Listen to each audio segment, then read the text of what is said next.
వసంతుడు కూడా కత్తి తీశాడు.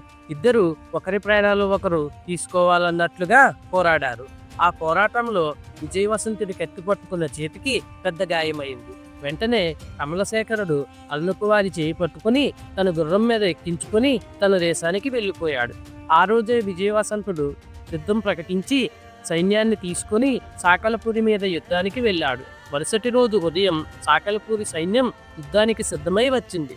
సైన్యం ముందున్న యోధుల్లో కమలశేఖరుడే కాకుండా అరుణకుమారి కూడా ఉంది. అది చూడగానే విజయవసంతుడు యుద్ధం ఆప్ చేయించి తన కూతురిని అల్లుడిని కౌగిలించుకుని ఆశీర్వదించి వారితో కలిసి సాకలపూరిలోకి ప్రవేశించి తన శత్రువైన సాకలపూరి రాజుతో స్నేహం చేసుకుని తన కూతురి పెళ్లి ఘనంగా జరిపించి చాలా సంతోషంగా తన దేశానికి తిరిగి వెళ్ళాడు. బేతాళుడు ఈ కథ చెప్పి, రాజా, విజయవసంత మహారాజు ప్రవర్తనకు అర్థమేమిటి?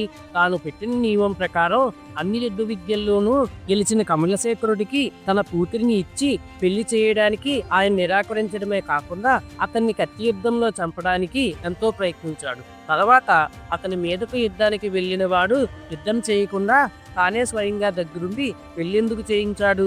ఈ సందేహానికి సరైన సమాధానం తెలిసి కూడా చెప్పకపోతే నీ తల పగిలిపోతుంది అన్నాడు. దానికి విక్రమార్కుడు కమలశేఖరుణ్ణి అర్ణకువారి పెళ్లి చేసుకోవడానికి యుద్ధ విద్యల పోటీల్లో పాల్గొనే హక్కు లేదు.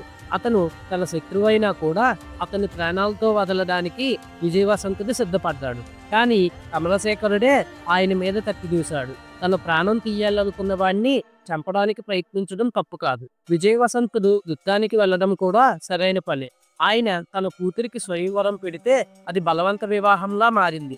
కాబట్టి విజయవసంతుడు తన కూతురిని విడిపించుకుని రావడానికి యుద్ధం ప్రారంభించాడు. కానీ తనతో యుద్ధం చేయడానికి తన కూతురు స్వయంగా వచ్చేసరికి ఆమె తనని ఎత్తుకుపోయిన వాడిని ఇష్టపడి పెళ్లి చేసుకుంటున్నట్లుగా స్పష్టమైంది. కాబట్టి విజయవసంతుడు దానికి సంతోషంగా ఒప్పుకొని తన అల్లుడితో శత్రుత్వం కొనసాగించడం సరైంది కాదు కాబట్టి అతని కుటుంబంతో స్నేహం చేసుకున్నాడు అన్నాడు. రాజు మాట్లాడగానే బేతాళుడి శవంతో సహా మాయమై తిరిగి చెట్టెక్కాడు. రేపు మరో కథతో మళ్ళీ కలుసుకుందాం. Stay tune.